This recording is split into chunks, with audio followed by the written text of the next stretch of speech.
What's up, everybody? Welcome back to Strictly Casual. Guys, we're hot. We are cooking, baby. We had to start the recording so that we wouldn't get into discussion before the video. Guys, we're so excited to talk about the ending, and just the entirety of Green Knight. We're excited. We're fired up. Ben, let's get it started. I mean, there's so much to start it. Just kind of getting my thoughts out of the way. My expectations were high going into this movie just because I'm a shill for A24, and like, I don't know, that's just the end of the day, right? Yeah, and David Lowery's last film, A Ghost Story, is so good, and so I was like, this is great. We're getting another David Lowery movie that seems very like insightful and thoughtful. Blew me away. So freaking good. What did you guys think? I was already really excited for it because of you guys always talking about it. So I went in as well with high expectations, which I don't do a lot. And I think after the course of the film going on, I really felt like I was watching a real journey of a night, and I was really getting into it because of the slow pacing. It gave you time to breathe and really like get your head into this whole thing. And so I think because of the ending, if it didn't have that big climactic thing, which I know we're going to get into, it was already 100%, a top 10 out of 10 movie for me as I was watching. But the fact that it had kind of more of a hidden layer of, like message to it, I was like, oh man, there's so much to unpack with this. And so I'm glad that we're talking about it now, but yeah, I loved it. So going into it, I knew there's going to be a lot of deep symbolism and a lot of core themes that run deep throughout this movie. Kind of like similar to a Tolkien sort of ordeal, but I also thought it was going to be a lot more like grandiose, like a Tolkien film or story. So it was just a very different. It was definitely A24, super A24, and that was a welcome surprise for me. I liked the darker tones. I liked a lot of the more ambiguity and just the kind of like weirdness that comes along with an A24 film and their style. Also, I think the A24 logo is like my Marvel logo. Like when I saw it go across the screen, I'm like, crying because it's a new one, right? The last one was like, wow, so good. Yeah. So we can start getting into kind of the big reveal as well as what that means for the whole film and kind of the story wise. This whole thing is kicked off by him getting to the Green Knight. Yeah, okay, yeah. Right. Well, like, because it's not just a montage, right? Because the way the movie works is it leads you to believe this is what actually happens. He goes back to the Green Knight and gets down on his knees, like similar to the way the Green Knight did to him when he lobbed off the his game. head. They're doing the game. Yep, doing the game, and he goes to it, but he can't do it. Like there's nothing that can prepare him for this moment, and it shows his cowardice. And so what he does is he essentially runs away and inadvertently follows the fox's advice, right, and says, okay, like I'll just go back and allow everyone to believe that I had killed the Green Knight or that I was successful, and that builds this name for him as a legend. And so he goes through this entire montage after he runs away that goes throughout the rest of his life. Let's keep in mind the montage is him living with himself as a coward, basically. He has that child with Alicia Vikander, right? Takes it away from her. Who is presumably a female, right? That can't become the next heir to the throne. That kind of dealio. Right. So I assume it's for social class reasons. Yeah. That's kind of what I was getting. They don't really tell you exactly, but she's shunned away. That baby, we don't really see what happened at all. No. He's married to an the baby turns out to be the son who grows up and then dies in battle. Remember? No, that's his son with You're right. Yeah. With the queen, the new queen. And then after that son dies, that's when the second. Sorry, I'm wrong. I was wrong. Okay. Yeah, you guys are right. So all this happens and stuff, and we get to this final part where there's this big battle. Yeah, obviously the son dies, all that kind of stuff. It builds up, and he's getting older. They did a really good job aging Dev Patel. He looks like a very weathered older man here. And there's a big siege on his castle, basically. And you don't really see any of the battle. You just hear it, and it's there. It's like impending doom. Like it's so much tension. Terrifying. Yeah, and so his wife leaves with his new child, and he's sitting there alone in the throne room. And all of a sudden, he reaches down, and there's a little hole in his coat or in his tunic. Tunic, sure. And he pulls out the belt, right, which is very important. We will get into the belt in just a minute. He pulls out the belt. That when you hear the belt come out, it is a slimy noise. Yes. It feels like because I thought he got shot by like an arrow, and that's what the hole from the tunic was, which I was. But you just don't know. So he just pulls that baby out, and when the last little bit comes out, his head falls off his body onto the ground, and you are like, "What the f is that? What's going on?" Yeah. Then it cuts back to. It cuts back, and that's the big reveal where he was like, "Wait!" And so he takes off this belt. So he's back to on his hands and knees. Hands and knees in front of the Green Knight, and he's about to lob off his head, and he says, "Hold on," and then he reaches down and he takes off the tunic, throws it on the ground, and then the belt. Green Knight, Mhm. yes, sorry, the Yeah, belt. yeah. And then the Green Knight kneels down and just does a little and laughs and just does this with his finger. It's like, And then what does finally. he say? Does Off you know- with your It head. says off with your head It now. says off with your head. Which- And and it then cuts the title the card. title. Which is that saying like now you can go now, like off with your head, like Yep. be gone, like go, like So you did it, the right? whole game is that it's an exchange of blows. So Mhm. whatever He the did. person does to the Green Knight is expected, but it's kind of like ambiguous in the initial terms of the game. You expect that he would do it in full, but because the way at least I interpret it is Sure. that because the Green Knight showed that he is not relying on this sort of like fake bravado that comes along with this protection of the belt, which was promised to keep him safe from all these sorts of things. Yeah. He recognizes his bravery and like lets him go. I think that Dev Patel is dead at the end of this movie. I do not think the Really? Green Knight let him away. From what I saw and everything like this, Uh-huh. him taking off that belt the second time when we see the Green Knight, he's about to get killed. He takes off the belt. That's a mental thing for him. That is there's obviously this thing has basically no like protection see, of him okay, at all. He's okay. wearing this Right. because his mother gave it to him. It's like he hasn't been harmed with it and everything like that. So he takes it off to But he say has like, been harmed. He's been harmed the whole movie with it. True. remember he loses it. He loses it before he gets harmed. Yeah, see, I wanted to get into well- this because y'all said a big reveal about the belt and being the mom of the manor. So when it comes to the belt, he loses the belt, but then he receives the belt a second time from supposedly another witch in the manor, which is played by Alicia Vikander. And Yeah. I know the big reveal. I want y'all to get into it, but that Yeah. second time she gives it to him, he has this belt that it's like, I made this. But y'all are saying now it could be another version of his mom, because I thought now that belt is not the same from when his mom came in. You know what I mean? It's a different belt. Here's what makes me think it's his mom, basically. At the very But the beginning belt of is the the movie. mom essentially, like symbolically. No, I don't think. Here's what I think I saw. Okay, at go least. for it. At the beginning of the movie, Yeah. she's doing all this stuff. It's almost like she conjures the Green Knight. Like nobody knows this I- thing. For greatness Yeah. for him. Yes, For I sure. actually, Yeah. she's trying to set him up For for success. like story, yeah, legend, yeah. for legend, for success. Right, for God tier. I mean, imagine this. He's the nephew of King Arthur, who has the coolest tale of all time. I have Yeah. Excalibur. Imagine trying to live up to that. And so she's Mhm. like, I'm gonna create this story for my son to live up to greatness because my son is kind of a coward. I'm not like, and he knows. So when she does this whole like thing in the beginning of the movie, she wears the same Blindfold, exact yeah. white blindfold that we see the I don't really know, the maid, I guess, at this manor at Joel Edgerton and Vikander's. Yeah, Alicia Vikander. Yeah. I think that's his like Place. wife, but not really. Right. Yeah. So it makes me think that because obviously it's so weird that we see Vikander at the mansion place again, like a higher status or whatever. It's what he wants to see of her because she's a prostitute. Yeah. It- Well, no. That's what she is. He's seeing her at these high standards, and that's what his mom wants him to see of her too. Like all this thing. Like I think she's like speaking that through him. True, you know? yeah, because of the blindfold, because the old lady that has the blindfold on. Because Right. before you said right now, oh, it could be the mom. I just thought that old lady that was there, that Alicia Vikander didn't exist. That old lady was just a witch conjuring up Alicia Vikander for Dev Patel, and that was it. But the fact that you say, oh, maybe the witches all have a link, maybe perhaps that could be the mom. But maybe I just thought the witch, they all know about this spell to create a belt. But I thought that it was a different one. So it could be, both ways of whether it's the same exact belt or it's a new one conjured up by some other lady, which that's why I was like, when he took out that belt, it was like, this isn't the one that I received. This isn't anything. Yeah, this is from nobody. Because it's kind of sewed the same, and I guess Yeah, even it looks the same. Vikander says it has the little rune inside of it to protect or whatever. So I'm trying to figure out the symbolism of the weird sex scene between Alicia Vikander and Dev Patel. What does know. that represent? I think it was, he I- fell into temptation. He means fell into something. lust. Well, that is a big theme of this is temptation. Yeah. Yeah, You know what I mean? because in Alicia Vikander's monologue, she says she compares color Which red is to so color good. green. So good.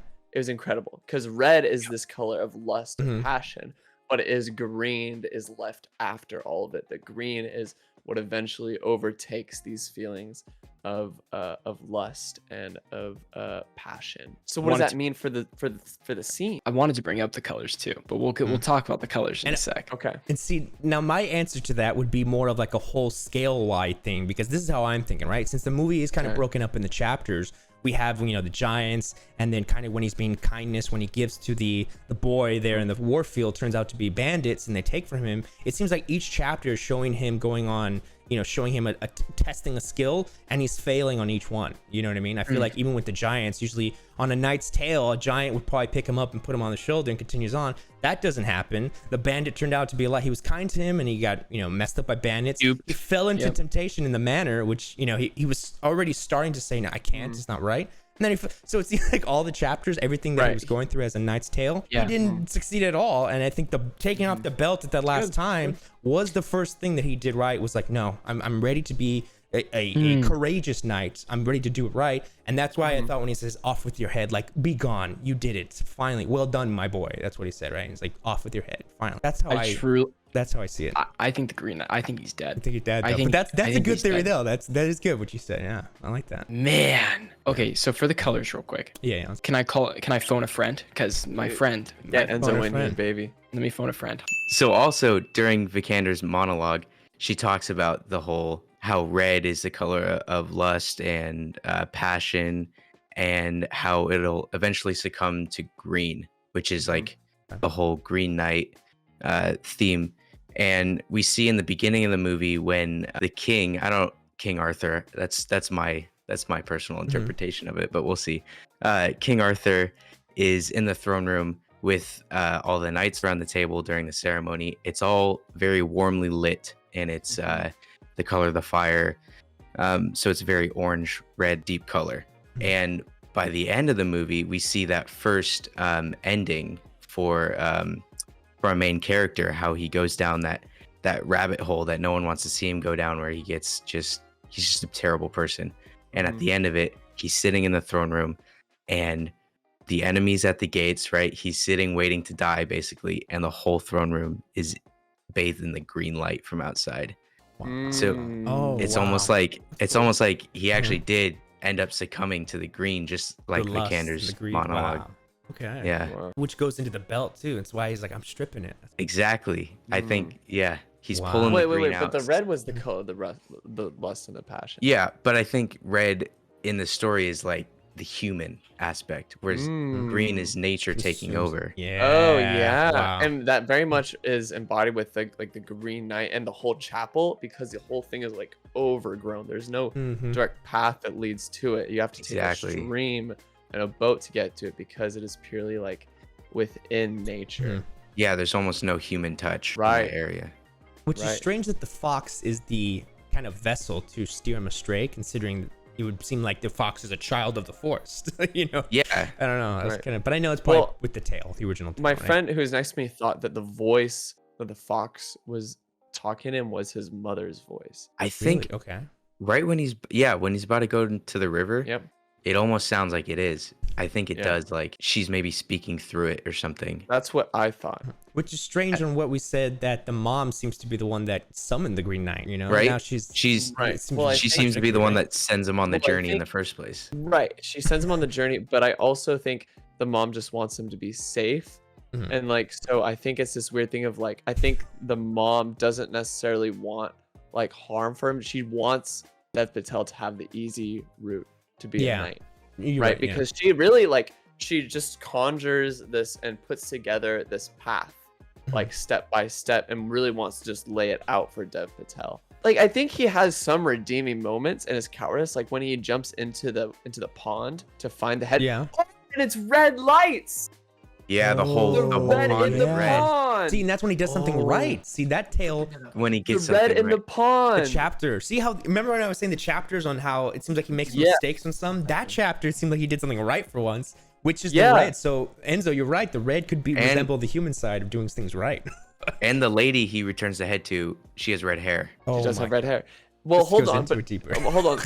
Following red hair, the second wife, The queen, that he The queen also has red hair. But that was on a path that was not Exactly. not a good path. So maybe that was the one good thing in his life.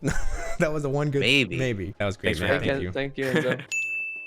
Nice. It's almost seemed like there is an answer with the colors on red versus green, right? And one being good, one being not. And the chapters that he follows, what is he being consumed by? Is it the red of lust, which seems to be more the human side, or is it the green of nature, which seems to be the wrong side of things? Which, it's kind of confusing what represents It's very what. interesting. Yeah. Because normally nature is depicted as this sort of, especially in classical art, of this thing that is Pure almost. yeah, you know? pure, or like it is the good, and the human is what taints nature. But and if we're following this theme the way we are, it would be very much the opposite. This is like, because I was thinking about the nature side of it, and I was thinking maybe nature is on his side, giving him a chance. When he was trapped, the camera pans around and it's a skeleton, and I was like, oh, he really died there. I was like, no, he's I know he's probably like imagining himself like, I don't want to die here. But I was like, it could also be interpreted like he probably died there, and then and then nature, he just came back and he was like, he's back, because it was almost like a waking up, like I'm alive. So I was like, I know it's that was an obvious, interesting scene too. I was like,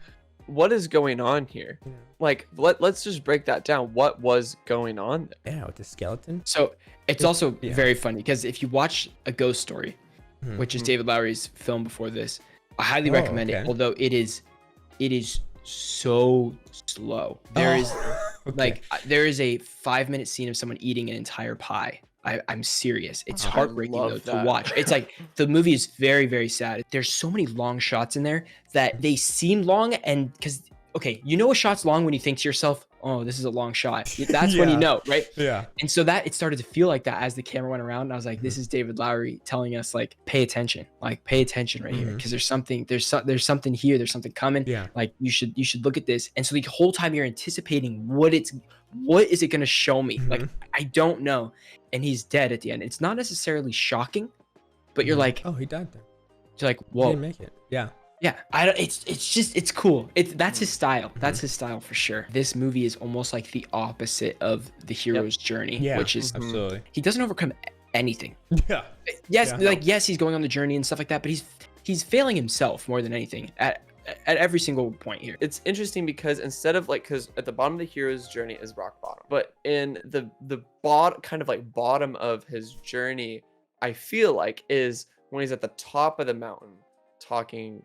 With the mushrooms and everything, he was all just cold, freezing in the cave, right? Like that scene is all. Well, then afterward, it's the Titans. Okay. So it very much is like a mountaintop, literally. Yeah. When the bottom of the hero's journey should be like the rock bottom. It's the polar opposite of King Arthur, of what he did. Right. He's succeeded in what he hasn't been able to do the entire movie, which was do something actually courageous for himself. Like, this is a decision that he made, not someone else made for him. Things like that. So you're rooting for him. You're like, you don't want him to die, but you're like, you have to conquer the game. You can't just escape. Like, that's gonna be lame, all that kind of stuff. So he takes off that belt. Green Knight is off with your head, dude. He chopped. He's chopped. Which makes me think too. When I was watching the first scene, I was like, man, this guy. If he would have cut off his hand, I would have been like, he grabs the hand and says, okay, I'll see you in a year. And it's like, great, I just got to get my hand cut off. But the fact that he was like, remember this day. And he had to be so like, but I know he kind of bowed his head to him. He's so poignant. It's like, you didn't have to, you didn't have to do that, dude. Like Garwin, you could have just cut him. You could have cut him on his cheek and given him mercy in a sense, right? He wanted to have a brutal kill in front of everybody so that everybody would see, oh, I saved the day here. Yeah, and Arthur and everything. Yeah. I just looked up an article. Does the Green Knight kill Sir Gawain? Okay. And in the poem, after some flinching, Gawain takes his blows without ever taking off the magic green girdle or belt, protecting him. So, in order to tease Gawain for his deceit, the Green Knight gives Gawain a little nick on the neck as punishment. Then Gawain goes home and lives out his life while wearing the sash as a mark of his shame. This is a quote from Lowery. It says, I wanted to write an ending where his head gets chopped off, and that's a positive thing. That's a happy ending. He faces his fate bravely, and there's honor and integrity in that. But that doesn't mean that he's dead. He's killed, he received the blow he was dealt, and all is set right within the universe of the film. We, the audience, are relieved when Gawain accepts his fate in the end, because it spares both him and his kingdom all the misery of that war-torn fantasy. We also get to see his head both come off and not. they Sopranosed it. Wow, I'm so glad we had this discussion. Oh my god. Well, that was incredible. Well, that's it for this video, guys. Thank you so much for watching. We want to hear your comments down below. We want to have a discussion with you guys about this movie here, all your thoughts on all the little scenes and all your favorite moments of this film. But if you guys are interested in this, consider subscribing and check out all the other content that we have on the channel. We'll definitely be interested in doing more videos like this in the future, so stay tuned. We'll see you guys in the next video and have a good one.